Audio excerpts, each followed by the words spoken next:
Good to see you. The economy has been holding steady, and the latest numbers show that jobs have been growing slowly, with hospitality and healthcare seeing increases, but manufacturing seeing fewer jobs. Unemployment has been holding steady at 4.2%. Is a recession still a concern? And will the Fed rate cuts this summer come as expected? Alexander Salter watches these numbers very closely. He's an economic professor at Texas Tech University, and he joins us. Good to see you. First of all, you know, there's been kind of two tracks to what we've seen in 2025. On the one hand, consumers have been, loudly telling us that they're concerned about prices that they have to pay for goods. But on the other hand, big picture economists have told us that things are, on a good path. So which should we believe? Believe both. Inflation is still a concern. It's good that it's coming back down, but we're not back to the Federal Reserve's 2% target rate of growth yet. We want to get back there as quickly and safely as possible so we can continue to protect the integrity of workers' paychecks. At the same time, it's important to recognize that right now wages are rising faster than inflation.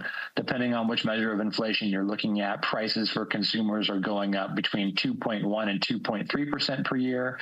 Wages are growing at about 4% per year. So this is definitely a better place than we were in the summer of 2022, 2023, when workers were really losing a lot of that purchasing power to inflation. At the same time, we want to make sure that the Federal Reserve does not accidentally land this thing too hard, because we want to get down to sustainable price pressures without harming the broader economy. But, Alexander, one of the big stories, I think, that didn't happen in 2024 was when 2024 started, we had a lot of people saying a recession is on the way, a recession is coming, there's going to be a recession.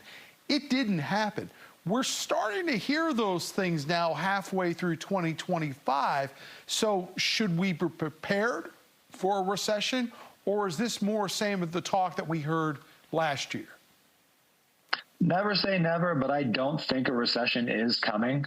I think that we do have to worry and keep our eye on the downstream effects of whatever tariffs are coming. We should make sure that monetary policy is not overly tight.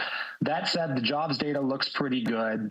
The most recent GDP report, everyone worried about that because it suggested negative growth over the last quarter, but that was largely an accounting artifact driven by the fact that everybody was loading up on imports in the short run to avoid the tariff. So the very next GDP report that we get, once we've imported things like consumer electronics and consumers buy all those at big box stores or they go into inventories, those will be accounted on the domestic side. And so I think that that's just going to be a blip in the short-term data.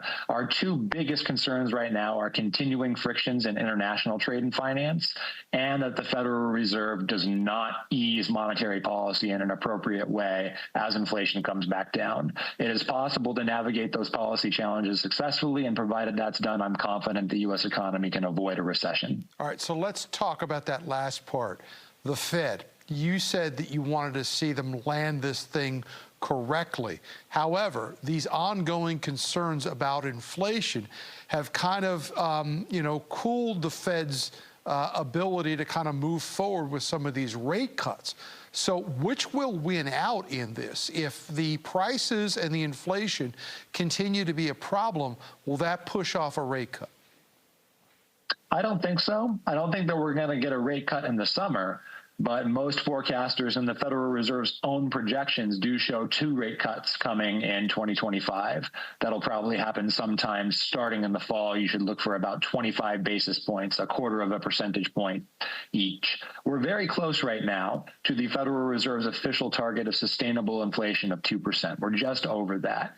And right now, if you adjust market interest rates for inflation, monetary policy actually does look quite tight. So there is a balancing act here. You want the Federal Reserve to correct, to make sure that workers are getting relief in terms of inflation not eating up too much of their wages. But you don't want to tighten too much, because that does create costs for the broader economy. The Federal Reserve was late to the game following the pandemic. Since then, they've been doing a reasonably good job, and I expect them to continue to be cautious going forward.